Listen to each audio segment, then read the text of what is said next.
Hello dear student, today we start miscellaneous exercise of chapter 1 question number 3rd. Dear student, अगर आपको मेरी videos पसंद आती हैं तो प्लीज़ मेरे YouTube channel learning secure classes by Amit Dwivedi sir को लाइक कीजिए, शेयर कीजिए एंड सब्सक्राइब कीजिए। देखिए क्वेश्चन नंबर 3 क्या कह रहा है, let a b and c b the sets. ये तीन सेट्स हैं, ए बी और सी कोई तीन सेट दिए हुए हैं और कुछ इस तरीके से दिए हैं कि A union B equals to A union C है और A intersection B equals to A intersection C है। तो हमने ये प्रूफ करना है कि बी इक्वल्स टू सी हो। देखो एग्जाम्पल से भी हम सॉल्व कर सकते हैं, कोई अपने मन से एग्जाम्पल ले लेना जहां बी और सी बराबर हों, ठीक, और फिर ये दोनों को प्रूफ कर देना। एग्जाम्पल से भी आप इसको सॉल्व कर सकते हैं, लेकिन जो इसका प्रॉपर तरीका है बच्चों वो मैं आपको समझाता हूं। देखिए गिवन क्या है, आपको गिवन है A union B equals to A union C और दूसरा A intersection B equals to A intersection C. ये आपको दिया है, ये दोनों चीज दिया है ना। एम आपका क्या है, एम आपका है to prove that B equals to C. आपका एम क्या है, उद्देश्य क्या है, इसको प्रूफ करना, बी इक्वल्स टू सी दिखाना, ठीक। तो देखिए बच्चों कैसे होगा। नाउ वी हैव, ये पहली वाली प्रॉपर्टी को लेकर हम इसको दिखाएंगे। पहले पहली वाली प्रॉपर्टी लेंगे, फिर लास्ट में हम दूसरी वाली प्रॉपर्टी इसमें अप्लाई करेंगे और हमारा आंसर आ जाएगा। देखिए we have A union B equals to A union C. देखो बच्चों इसको करने का एक ट्रिक है, मैं आपको ध्यान में रखने के लिए वो ट्रिक समझा रहा हूं। यहां दोनों जगह यूनियन है, ठीक। अब दोनों जगह इंटरसेक्शन लगाने की जरूरत है, क्योंकि हो सकता है इंटरसेक्शन लगाने पर कुछ बन जाए। क्लियर, दोनों जगह क्या है, यूनियन का साइन है और मैंने अगर b equals to C proof करना है तो मैं दोनों जगह इंटरसेक्शन ऐड करूं, मतलब दोनों ओर इंटरसेक्शन का साइन लूं तो हो सकता है मेरा कुछ बन जाए। अब इंटरसेक्शन लूंगा तो किस सेट के साथ लूंगा, ये बात करते हैं। देखो प्रूफ क्या करना है, b इक्वल्स टू सी, तो एक बार इंटरसेक्शन दोनों ओर सेट b के साथ लेंगे और दूसरी बार में इंटरसेक्शन दोनों ओर किसके साथ लेंगे, सेट सी के साथ लेंगे। कहने का मतलब क्या है, देखो adding both side intersection B we get, दोनों ओर हम सबसे पहले कौन सा, एडिंग का मतलब जोड़ना नहीं है, दोनों ओर हमने एक बार कौन सा साइन लेना है, इंटरसेक्शन के साथ बी सेट लेना है, ठीक है ना, सेट बी लेना है, क्योंकि b equals to C proof करना है। तो एक बार इंटरसेक्शन के साथ सेट बी लूंगा, फिर एक बार दोनों ओर इंटरसेक्शन के साथ सेट सी लूंगा। याद करने का तरीका बता रहा हूं, ठीक। अब देखिए बच्चों तो क्या आ जाएगा, a union b intersection b equals to a union c intersection b। ये देखिए इसमें मैंने क्या कर दिया, दोनों ओर इंटरसेक्शन b ले लिया। कोई डाउट? अब इसको सॉल्व करो बच्चों। a यूनियन b निकालोगे क्या आएगा, सोचो। a यूनियन b में क्या आएगा, यूनियन में क्या होता है, दोनों सेट के एलिमेंट आ जाते हैं, तो a यूनियन b में सेट a के एलिमेंट भी आ जाएंगे और सेट b के एलिमेंट भी आ जाएंगे, आ जाएगा ना। और जब उसका इंटरसेक्शन आप b के साथ करोगे, देखो मैं कह रहा हूं a कोई सेट है 1 2, b कोई सेट है 2 3 4, क्लियर।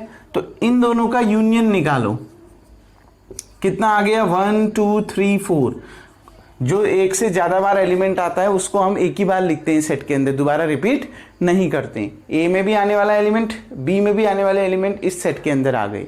अब आप इसका इंटरसेक्शन बी के साथ करो, तो A union B 1 2 3 4, intersection B क्या है 2 3 4। क्या कॉमन आ रहा है दोनों में, 2 3 4, और 2 3 4 किस सेट का नाम है, बी सेट का नाम है कि नहीं है। क्लियर बच्चों? तो देखिए ए यूनियन बी में क्या आएगा, सेट ए के एलिमेंट भी आ जाएंगे और बी के एलिमेंट भी आ जाएंगे।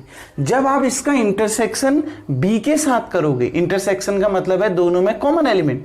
अब ए यूनियन बी में ए के एलिमेंट भी हैं, बी के एलिमेंट भी, और इसका इंटरसेक्शन आप बी सेट के साथ कर रहे हो, तो क्या कॉमन आएगा बच्चों, ए यूनियन बी में ए के एलिमेंट भी हैं, बी के एलिमेंट भी है, और इंटरसेक्शन बी के साथ कर रहे हो तो क्या कॉमन आएगा, दोनों में बी कॉमन आएगा। तो बच्चों इस पूरे को सॉल्व करके कितना आ गया, बी आ गया।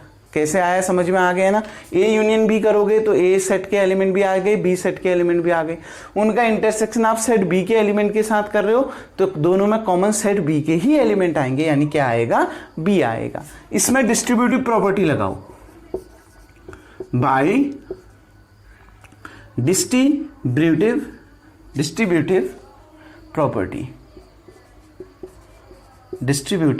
प्रॉपर्टी, ठीक। डिस्ट्रीब्यूटिव प्रॉपर्टी लगाइए बच्चों, ये इंटरसेक्शन भी ए के साथ भी चला जाएगा और सी के साथ भी चला जाएगा। डिस्ट्रीब्यूटिव प्रॉपर्टी समझा रखी है ना पहले, ये इंटरसेक्शन भी ए के साथ भी चला जाएगा और सी के साथ भी चला जाएगा। तो ए इंटरसेक्शन बी, ए एक बार इंटरसेक्शन बी के साथ चला गया, इंटरसेक्शन बी एक बार ए के साथ चला गया, ठीक। फिर देखो इस यहां कौन सा साइन है, यूनियन, तो यूनियन ऐसे ही रहा। फिर ये इंटरसेक्शन बी सी के साथ चला गया, सी इंटरसेक्शन बी। कोई डाउट डियर स्टूडेंट, आ गई ना बात समझ में। चाहे आप सी इंटरसेक्शन बी लिखो, चाहे आप बी इंटरसेक्शन सी लिखो, बात एक ही आई। सी इंटरसेक्शन बी का मतलब भी वही है, सी और बी में कॉमन आने वाले एलिमेंट। बी इंटरसेक्शन सी का मतलब भी वही है, बी और सी में कॉमन आने वाले एलिमेंट। क्लियर। तो देखिए समझ में आ गया, इंटरसेक्शन बी ए के साथ भी चला जाएगा, यूनियन ऐसे ही रहा, ये सी के साथ भी ये इंटरसेक्शन भी चला जाएगा, डिस्ट्रीब्यूटिव हो जाएगा बाय डिस्ट्रीब्यूटिव प्रॉपर्टी। कोई डाउट बच्चों यहां तक? पहली इक्वेशन समझ में आ गई, इसको मान लेते हैं equation number first. Now again दोबारा हम वही लेते हैं, A union B equals to A union C. हमें जो कंडीशन दी है ना, हम इसी को लेते हैं, यही कंडीशन लेते। मैंने एक बार दोनों ओर, क्योंकि बी इक्वल्स टू सी दिखाना था, तो दोनों ओर एक बार इंटरसेक्शन बी लिया। अब भाई इसने क्या, सी ने क्या बिगाड़ा है, अब मैं दोनों ओर इंटरसेक्शन सी लूंगा। क्लियर। तो अब क्या करते हैं, adding intersection C in both side. अब दोनों ओर इसको ऐड कर दीजिए, मतलब दोनों ओर इसको ले लीजिए। तो देखिए बच्चों, ए यूनियन बी ऐसे ही रहा, फिर इंटरसेक्शन सी आ गया, ए यूनियन सी ऐसे ही रहा, फिर इंटरसेक्शन सी आ गया। यहां तो बच्चों डिस्ट्रीब्यूटिव प्रॉपर्टी लगा दी, बाय डिस्ट्रीब्यूटिव प्रॉपर्टी। देखिए इस साइड तो डिस्ट्रीब्यूटिव प्रॉपर्टी लगा देंगे ना, ये इंटरसेक्शन सी ए के साथ भी चला गया और यही इंटरसेक्शन सी बी के साथ भी चला गया। तो देखिए ए इंटरसेक्शन सी, बीच में कौन सा साइन, यूनियन, फिर ये बी, फिर ये इंटरसेक्शन सी। देखो ये इंटरसेक्शन सी ए के साथ भी चला जाएगा, यही इंटरसेक्शन सी बी के साथ भी चला जाएगा। इतना आ गया बच्चों। यहां देखो तो अब भी यही क्वेरी आई है, ए यूनियन सी में कौन कौन से एलिमेंट आ जाएंगे, सेट ए के एलिमेंट भी आ गए और सेट सी के एलिमेंट भी आ गए। देखो ए यूनियन सी में ए भी आ गया और सी भी आ गया, ठीक। उसका इंटरसेक्शन आप सी के साथ ले रहे हो, ए यूनियन सी में ए के एलिमेंट भी आ गए, सी के एलिमेंट भी आ गए, उनका जो इंटरसेक्शन है आप सी के एलिमेंट के साथ कर रहे हो, तो दोनों में कॉमन क्या आएगा, सी। भाई यहां ए और सी दोनों है, यहां केवल सी है, तो कॉमन क्या आया, सी। इंटरसेक्शन का मतलब है कॉमन, ठीक। तो ए यूनियन सी में सेट ए के एलिमेंट भी आ गए, सेट सी के एलिमेंट भी आ गए। जब आप उनका इंटरसेक्शन सी के साथ करोगे तो दोनों सेट में जो कॉमन एलिमेंट आएंगे वो किसके आएंगे, सी के। तो आंसर क्या आएगा, यहां पर सी आएगा। आएगा कि नहीं आएगा बच्चों, ए यूनियन सी में ए के एलिमेंट भी आ गए, सी के एलिमेंट भी आ गए, उनका कॉमन आप सी के साथ कर रहे हो, मतलब इंटरसेक्शन सी के साथ कर रहे हो, ठीक है। तो दोनों में कॉमन क्या आ रहा है, सी आ रहा है। इसमें ए भी आ गया, सी भी आ गया और इंटरसेक्शन सी के साथ कर रहे हो तो दोनों में कॉमन क्या आ रहा है, सेट सी। तो आंसर क्या आ गया इसका, सेट सी। क्लियर बच्चों, इसको आपने मान लिया इक्वेशन नंबर 2। अब देखिए बच्चों, अब ध्यान से समझिए, मैं इस एग्जाम्पल को जो आपको समझाया था यहां से रफ कर दे रहा हूं। ये कहां से आया, समझ में आ गया ना, सी। अब देखो बच्चों, गिवन क्या है, इसको 2 मत मानो, अभी 2 बना नहीं है। गिवन क्या है, एक और कंडीशन गिवन है, A intersection B equals to A intersection C. बच्चों दिया है ना, A intersection B equals to A intersection C, then we get. तो देखिए बच्चों, जस्ट इस इक्वेशन में जो अभी निकाला है, इसमें ए इंटरसेक्शन सी की जगह में क्या रख दो, ए इंटरसेक्शन बी, क्योंकि ये दोनों आपस में क्या है, इक्वल है, दे रखा है। दे रखा है ना, ये गिवन है ए इंटरसेक्शन बी और ए इंटरसेक्शन सी इक्वल है, तो इस ए इंटरसेक्शन सी की जगह में आप क्या रख दो, ए इंटरसेक्शन बी रख दो, क्योंकि ए इंटरसेक्शन सी की वैल्यू और ए इंटरसेक्शन बी की वैल्यू क्या है, इक्वल है। तो रख दीजिए, यहां पर आ जाएगा ए इंटरसेक्शन बी, आ गई ना बात समझ में, यूनियन बी इंटरसेक्शन सी, ठीक, इक्वल्स टू कितना आ गया, सी। इसको मान लीजिए बच्चों इक्वेशन नंबर 2। बच्चों देखिए, इक्वेशन 1 और इक्वेशन 2 इक्वल है कि नहीं है, देखो A intersection B, A intersection B, union C intersection B, B intersection C. मैंने बोला ना सी इंटरसेक्शन बी लो चाहे बी इंटरसेक्शन सी लो, बात तो एक ही है। इसका मतलब भी सी और बी में कॉमन आने वाले एलिमेंट है, इसका मतलब भी बी और सी में कॉमन आने वाले एलिमेंट है, एक ही चीज तो आएगा।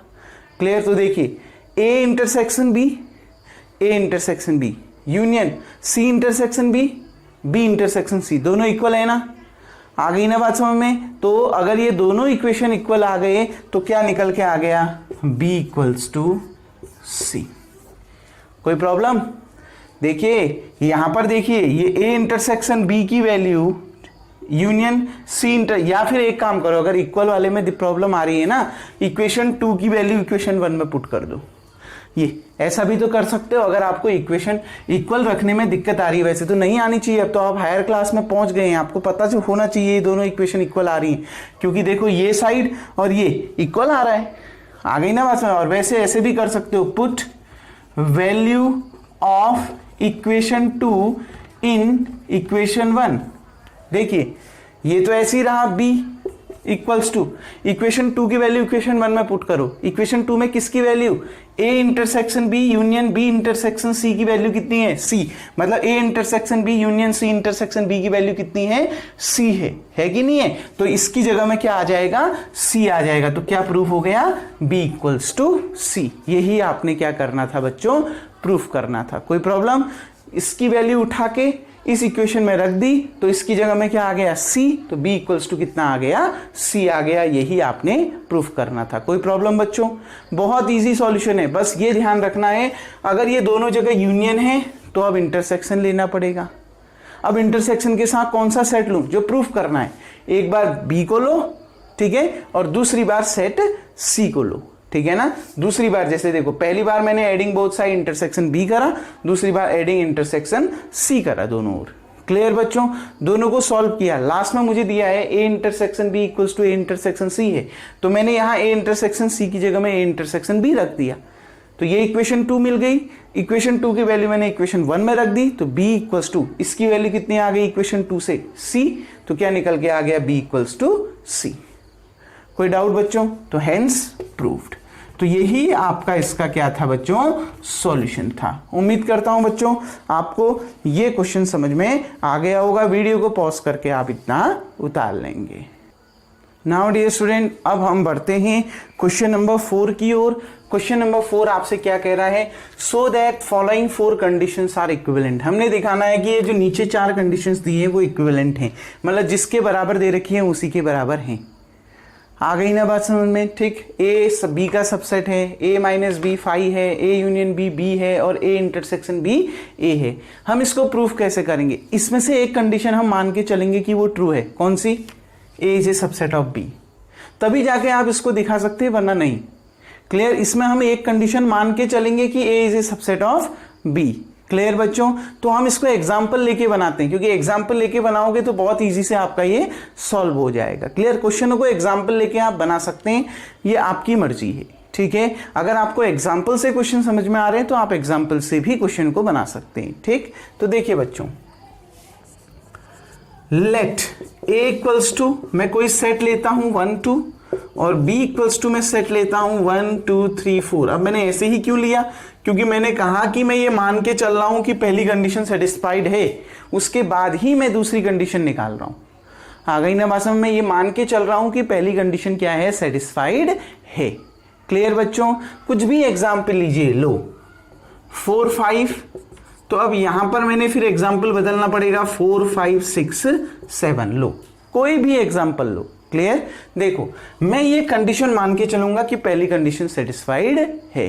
Clear? Now A is a subset of B, बिल्कुल है, A B का सबसेट है कि नहीं है? कैसे आप कहोगे A is a subset of B? हमें पता है every element of set A is in the set B, therefore A is a subset of B. हमें पता है every element of set A का प्रत्येक element is in the set B, set B में मौजूद है, सेट A का प्रत्येक एलिमेंट सेट B में मौजूद है, इसका मतलब है A is a subset of B। मालूम है ना? हम ये कंडीशन मान के चलेंगे कि ये सेटिस्फाइड है, तभी हम आगे कर सकते हैं, वरना नहीं। ठीक है, तो देखो बच्चों, मैंने एग्जांपल लिया, देखो 4 बिलोंग कर रहा है A पर, 5 बिलोंग कर रहा है A पर, 4 और 5 दोनों भी बिलोंग कर रहे हैं B पर, मतलब A में आने वाले सारे एलिमेंट B पर आ रहे हैं। देखो हो सकता है इसमें एक्स्ट्रा एलिमेंट हो सकता है नहीं हो। क्लियर? अगर नहीं होगा तो ऐसा साइन आ जाता है, A is a subset and equal to B, ये सबसेट का साइन भी आ जाता है, नीचे इक्वल टू का साइन भी आ जाता है, बात एक ही है। अगर इसमें भी 4 और 5 होता तो भी हम कह सकते थे कि A is a subset of B, ठीक, लेकिन सबसेट के नीचे इक्वल टू का साइन भी आ जाता था। फिर इस इक्वल टू से आप क्या बता सकते हो? ये भी बोल सकते हो कि B is also subset of A, ये भी बोल सकते हो। क्लियर? लेकिन हमने यहां एग्जाम्पल में B में हमने बड़ा सेट ले रखा है क्योंकि इसके नीचे इक्वल टू का साइन नहीं है, B को हमने बड़ा सेट ले रखा है। क्लियर बच्चों?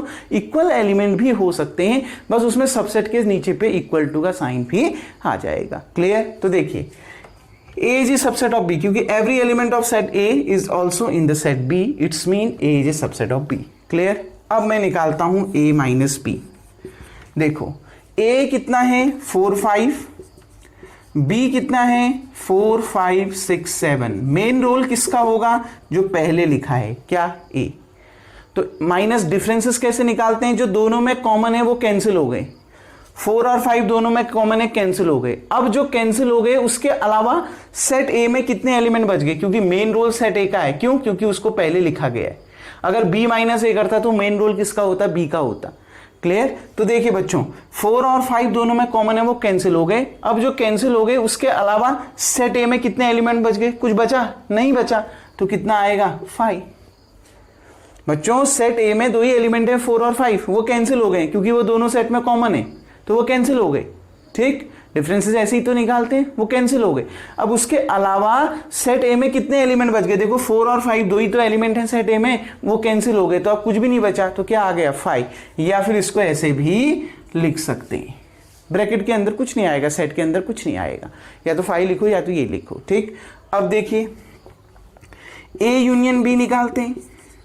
बच्चों A कितना दे रखा है 4, 5 यूनियन B कितना दे रखा है 4, 5, 6, 7। बच्चों दोनों में यूनियन निकालो। यूनियन क्या कहता है? उसमें A के भी एलिमेंट आ जाएंगे, B के भी एलिमेंट आ जाएंगे, लेकिन जो एक एलिमेंट एक बार आ चुका है वो दोबारा रिपीट नहीं होगा। तो पहले A का उतार दो, फिर B का उतारना। A के 2 एलिमेंट आ गए 4 और 5, अब B के लिखो। ये 4 और 5 तो एक बार आ चुके हैं, दोबारा नहीं उतरेगा। अब क्या उतरेगा? 6 और 7। तो देखिए 4 5 6 7 आपने कौन सा सेट मान रखा है? B सेट मान रखा है, उसका नाम B ही तो दे रखा है, तो इक्वल्स टू कितना? B। ये दोनों तो उसी के बराबर आ रहे हैं जो दिया है। देखो A is a subset of B तो आ ही रहा था क्योंकि वो हमने माना था, तो A माइनस B भी 5 के बराबर आ रहा है, A यूनियन B भी B के बराबर आ रहा है। अब क्या निकालो? A intersection B। ठीक, A इंटरसेक्शन B 4, 5 इंटरसेक्शन 4, 5, 6, 7। देखिए बच्चों दोनों में कॉमन एलिमेंट क्या है? इंटरसेक्शन में जो दोनों में कॉमन है वही आता है। दोनों में कॉमन क्या है? 4, 5। तो क्या आ जाएगा यहाँ पर? 4, 5, और सेट के अंदर 4, 5, ये 4, 5 कौन सा सेट है? सेट A, तो इक्वल्स टू कितना? A आ गया। ये दिया भी A इंटरसेक्शन B किसके बराबर है? A के बराबर है। तो क्या लिख लोगे? Hence the following 4 conditions are equivalent। इसका मतलब है ये जो दिए गए 4 कंडीशंस हैं वो क्या हैं? इक्विवेलेंट हैं, क्योंकि मैंने इसको प्रूव कर दिया। तो बस एक कंडीशन हम मान के चलेंगे कि ये होगी, फिर इसके साथ ये तीनों कंडीशन प्रूफ हो जाएंगी। क्लियर बच्चों? तो यही इसका इजी सॉल्यूशन था। उम्मीद करता हूं आपको समझ में आ गया होगा। वीडियो को पॉज करके बच्चों आप इतना उतार लें। अब हम बढ़ते हैं अगले क्वेश्चन की ओर। नाउ डियर स्टूडेंट, अब हम बढ़ते हैं क्वेश्चन नंबर 5 की ओर। देखिए मिससेलेनियस के क्वेश्चन थोड़े से अटपटे हो सकते हैं।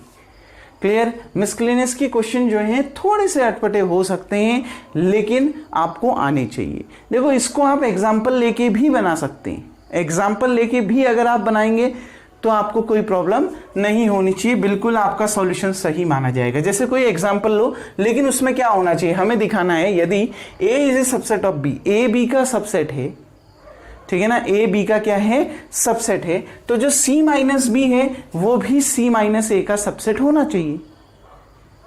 C minus B is a subset of C minus A। मैं एग्जाम्पल लेता हूं, late A equals to 1 2 3, B equals to 1 2 3 4 5, C equals to 1 3 5 7 9 11। लीजिए, ले लिया मैंने अपने मन से, ठीक।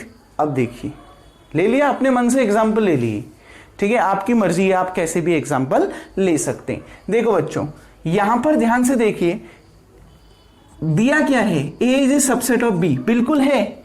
A के सारे एलिमेंट आपको B में भी मिल रहे हैं, दिया तो है ना, A is subset of B, ये तो कंडीशन दी है, ये तो होनी ही चाहिए सेटिस्फाइड, ये दिया है, ठीक। तो देखो इसमें A is subset of B है, A के सारे एलिमेंट आपको B पर मिल रहे हैं, ठीक। अब मैं निकालता हूं C माइनस B, क्योंकि जो मैंने प्रूफ करना है, मैंने प्रूफ करना है कि C माइनस B के सारे एलिमेंट C माइनस A में मिलते होने चाहिए। क्लियर? तो देखो C माइनस B निकालता हूं बच्चों। C कितना है, 1 3 5 7 9 11, अपने मन से मान रखा है मैंने, आप भी कुछ भी मानो, आंसर सही आएगा। माइनस, देखो बच्चों B क्या दे रखा है, 1 2 3 4 5, लेकिन A और B इसी क्रम से मानना कि A B का सबसेट हो, C आप कुछ भी मान सकते हो। क्लियर बच्चों? ठीक। अब देखिए इन दोनों को माइनस करो तो दोनों में कॉमन क्या है, 1 कॉमन है, 3 कॉमन है, 5 कॉमन है कि नहीं है, दोनों में कॉमन 1 3 5, तो जो कॉमन है वो तो कैंसिल हो गई। उसके अलावा मेन रूल किसका है, C का, उसके अलावा C में कितने एलिमेंट बच गए, 7 9 और 11, तो इसको सॉल्व करके कितना आया, 7 9 और 11। ठीक। अब मैं क्या निकालता हूं, C माइनस A, ठीक, C माइनस A, C कितना दे रखा है, 1 3 5 7 9 11, माइनस A कितना दे रखा है, 1 2 3। अब दोनों में कॉमन एलिमेंट क्या है, 1 और 3, तो 1 और 3 क्या हो गए, कॉमन एलिमेंट कैंसिल। उसके अलावा क्योंकि पहले क्या लिखा है, C, तो मेन रोल C का है, तो उसके अलावा C में कितने बच गए, 5 7 9 11, तो आंसर कितना आ गया, 5 7 9 11। अब देखिए बच्चों C माइनस B के सारे एलिमेंट आपको C माइनस A में मिल रहे हैं, C माइनस B में 3 एलिमेंट हैं, 7 9 11, ठीक, और C माइनस A में 4 एलिमेंट हैं, 5 7 9 11। C माइनस B के सारे एलिमेंट C माइनस A में मिल रहे हैं ना, 7 C माइनस B में मिल रहा है, 9 C माइनस B में मिल रहा है, 11 C माइनस B में मिल रहा है, वही 7 9 11 आपको C माइनस A में भी मिल रहा है। That implies that C minus B is C subset of C minus A। क्यों? क्योंकि every element of C minus B is also the element of C minus A, it's mean C minus B is subset of C minus A। Proof हो गया, यही तो proof करना है। तो इस मेथड से भी अगर आप करोगे एग्जाम में तो ये भी आपका बिल्कुल सही माना जाएगा। अपने मन से एग्जाम्पल लेके आप करो, लेकिन बस ध्यान रखना ये कंडीशन सेटिस्फाइड होनी चाहिए क्योंकि ये दिया है, बाकी C तो आप कुछ भी लो। ठीक, कोई डाउट बच्चों? अब देखिए, अब ध्यान से समझिए इसको, लेकिन अगर हम दूसरे तरीके से हम इसको सॉल्व करें तो कैसे कर सकते हैं। मैंने 2 मेथड बता दी, एक ये बता दिया, अब दूसरी मैं अभी बता रहा हूं। देखिए बच्चों, लेट दूसरी जो है वो वाकई में जो ऐसे क्वेश्चन होते हैं वो सॉल्व इसी मेथड से होंगे जो मैं बताऊंगा, क्योंकि एग्जाम्पल कोई प्रॉपर तरीका नहीं होता। ठीक, एग्जाम्पल कोई सिस्टमेटिक वे नहीं होता ऐसे क्वेश्चनों को सॉल्व करने के लिए। ठीक है, इनको आपने एल्जेब्रिक तरीके से ही सॉल्व करना पड़ता है, ना कि एग्जाम्पल लेके। ठीक, तो बच्चों देखो मैंने बता तो दिया, आप अगर इससे भी करोगे तो भी आपके एग्जाम में आपको फुल नंबर आपको मिल जाएंगे, लेकिन अब अगर इसका एक प्रॉपर तरीका है तो उसमें आप कैसे इसको सॉल्व करेंगे वो देखिए। बच्चों मैंने C माइनस B को सबसेट दिखाना है C माइनस A का, तो मैं कोई एक एलिमेंट ले लेता हूं जो C माइनस बी में बिलोंग कर रहा है। क्लियर? मैं कोई एक एलिमेंट ले लेता हूं जो C माइनस बी में है। क्लियर? आ गई ना बस में, मैं कोई एलिमेंट ले लेता हूं जो C माइनस बी में है। अब लास्ट में मैं ये प्रूफ करूंगा कि वही एलिमेंट C माइनस ए में भी मिल जाएगा। मैं अभी मान के चलूंगा कोई एलिमेंट है जो C माइनस बी में है, मैं ये दिखा दूंगा लास्ट में कि वही एलिमेंट C माइनस ए में भी है। मतलब C माइनस बी के सारे एलिमेंट आपको C माइनस ए में मिल रहे हैं, तो C minus B is a subset of C minus A. तो मैं पहले कोई एक एलिमेंट मान के चलूंगा जो C माइनस बी में होगा। Let C minus B equals to X. ये मान के चल रहे हैं कि C माइनस बी की वैल्यू किसके बराबर है? x के बराबर है। ठीक, मतलब C माइनस बी को जब मैं सॉल्व कर रहा हूं उसमें एक एलिमेंट आ रहा है x। इसका मतलब क्या है? For all. इसका मतलब क्या है बच्चों? ये उल्टा a फॉर ऑल को रिप्रेजेंट करता है। इसका मतलब क्या है? ये x कहां बिलोंग करेगा? ये x बिलोंग करेगा C पर। क्यों? क्योंकि बच्चों C माइनस बी जब हम करते हैं तो जो दोनों में कॉमन होते हैं, जो दोनों सेट में कॉमन होंगे वो तो कैंसिल हो जाएंगे। उसके अलावा जो सेट C में, क्योंकि पहला जो लिखा गया है क्या लिखा है? C, तो उसके अलावा जो सेट C में एलिमेंट बच गए वही आता है यहां पर। C माइनस बी की वैल्यू क्या आएगी? जो दोनों में कॉमन है वो कैंसिल हो गए, उसके अलावा जो C में बच गया वही इक्वल टू में आता है, वही इसका आंसर आता है। अभी C माइनस बी का आंसर क्या आ रहा है? x आ रहा है। इसका मतलब है कि जो दोनों में कॉमन थे वो तो कैंसिल हो गए, तो ये x कहां आ रहा है? कहां बिलोंग कर रहा है? C पर। ये x किस सेट का एलिमेंट है? C का। क्योंकि जो दोनों में कॉमन थे वो तो कैंसिल हो गए, उसके अलावा जो C में बच गए वही आंसर आता है इसका। ठीक है, और तो यहां कितना आ रहा है? x, तो ये x कहां बिलोंग कर रहा है? C पर। For all x belongs to C। क्या ये x B पर बिलोंग कर रहा है? नहीं, x does not belongs to B। Clear? ये x बिलोंग कर रहा है C पर, x बिलोंग नहीं कर रहा है किस पर? B पर बिलोंग नहीं कर रहा है। ठीक, हमें दिया है बच्चों A is subset of B। A B का सबसेट है, मतलब A के सारे एलिमेंट B पे आ रहे हैं। अब सोचो, अगर x B पर ही नहीं है, अगर x B पर बिलोंग नहीं कर रहा है, तो क्या ये x A पर बिलोंग करेगा? बिल्कुल नहीं। क्यों? क्योंकि बच्चों A is subset of B। A B का सबसेट है, A में आने वाले सारे एलिमेंट B पर हैं। अगर कोई एलिमेंट B पर ही नहीं है तो वो A पर भी नहीं होगा। जैसे देखो, जैसे मैं बात कर रहा हूं 6 does not belongs to B, या 7। देखो 7 बिलोंग कर रहा है C पर, 7 बिलोंग कर रहा है C पर, लेकिन 7 बिलोंग नहीं कर रहा है B पर, 7 B पर नहीं है। अब बताओ, A B का सबसेट है और 7 B पर ही नहीं है, क्या 7 A पर होगा? दिख रहा है आपको 7 A पर? नहीं दिख रहा है।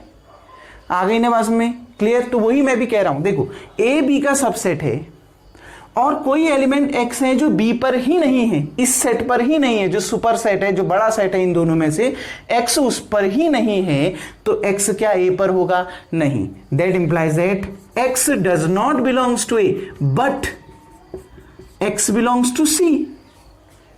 x A पर बिलोंग नहीं कर रहा, लेकिन x C पर तो बिलोंग कर रहा है ना, वो तो प्रूफ कर दिया आपने ऊपर से। क्लियर बच्चों? आ गई ना बात समझ में? x B पर बिलोंग नहीं कर रहा था, अगर x B पर बिलोंग नहीं कर रहा तो x A पर भी बिलोंग नहीं करेगा, क्योंकि A B का सबसेट है। तो x A पर बिलोंग नहीं कर रहा है, लेकिन x C पर तो बिलोंग कर रहा है ना। दैट इंप्लाइज दैट, अब इन दोनों का डिफरेंस निकालो, C माइनस A। अब इन दोनों का डिफरेंस निकालो, C माइनस A। अगर मैं C माइनस A करूं तो जो कॉमन एलिमेंट है वो तो कैंसिल हो गए। अब C में क्या एलिमेंट बच गया? x, और ये x A पर नहीं है, तो इन दोनों को जब सॉल्व करूंगा कितना आएगा? x आएगा। देखो बच्चों, x बिलोंग कर रहा है C पर, x बिलोंग नहीं कर रहा है B पर, तो उस केस में C माइनस बी किसके बराबर आया? x के। तो वही कंडीशन यहां भी तो है, x बिलोंग नहीं कर रहा है A पर, लेकिन x बिलोंग कर रहा है C पर, तो जब मैं इन दोनों का डिफरेंस करूंगा C माइनस A, तो क्या आएगा? x आएगा। क्यों? क्योंकि x इन दोनों सेट में कॉमन नहीं है, x A पर नहीं है लेकिन x C पर है। जो दोनों सेट में कॉमन है वो तो कैंसिल हो गए, तो आंसर क्या आएगा? जो C पर बच गए, और C पर अब क्या बच रहा है? x, क्योंकि ये x A पर नहीं है, तो C माइनस A किसके बराबर आएगा? x के बराबर आएगा। क्लियर बच्चों, ध्यान से समझना बात को। c माइनस बी हमने x के बराबर लिया, c माइनस बी को हमने इक्वल लिया था x के, मतलब ये x इस c माइनस बी पर आ रहा है, डिफरेंस करके x आ रहा है। ये x c पर बिलोंग कर रहा है, b पर नहीं, क्योंकि जो दोनों में कॉमन है वो कैंसिल हो गए, वही आंसर आएगा जो अब c में बच गया। c में कितना बच गया, x, तो ये x c पर बिलोंग कर रहा है, b पर नहीं, क्योंकि a b का सबसेट है। अगर x b पर ही नहीं है तो x a पर भी नहीं होगा। क्लियर, इसका मतलब क्या है, अगर x a पर नहीं है, x c पर बिलोंग कर रहा है, तो जब मैं दोनों का डिफरेंस निकालूंगा तो उसमें x जरूर आएगा। x के अलावा भी कुछ एलिमेंट आ सकते हैं, तभी तो सेट नहीं बनाया मैंने, ठीक है ना। x के अलावा भी कुछ एलिमेंट आ सकते हैं, लेकिन अगर ये x बिलोंग कर रहा है c पर, x बिलोंग नहीं कर रहा है a पर, तो इन दोनों का जब मैं डिफरेंस निकालूंगा तो x तो आएगा ही आएगा, क्योंकि x दोनों में कॉमन नहीं है।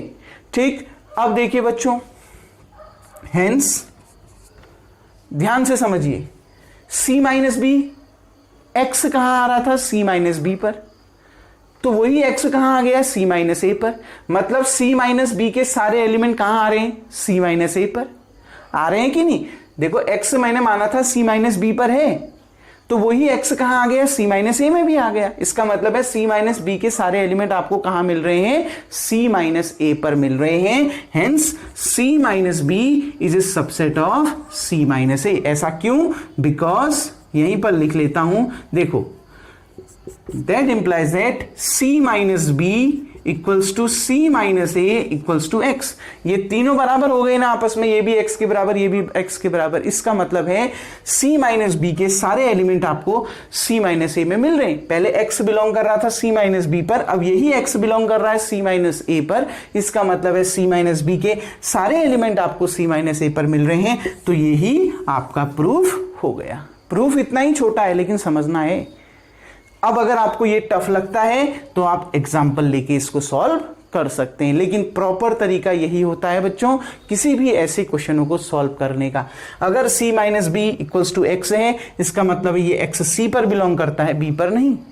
a b का सबसेट है, इसका मतलब है अगर x b पर ही नहीं है तो x a पर भी नहीं होगा, लेकिन x c पर तो है ना। तो जब मैं इन दोनों का डिफरेंस निकालूंगा, जो दोनों में कॉमन होंगे वो कैंसिल हो गए, लेकिन x दोनों में कॉमन नहीं है, तो इन दोनों का डिफरेंस x तो आएगा ही आएगा। मतलब ये x c माइनस बी पर भी था, यही x c माइनस ए पर भी आ गया।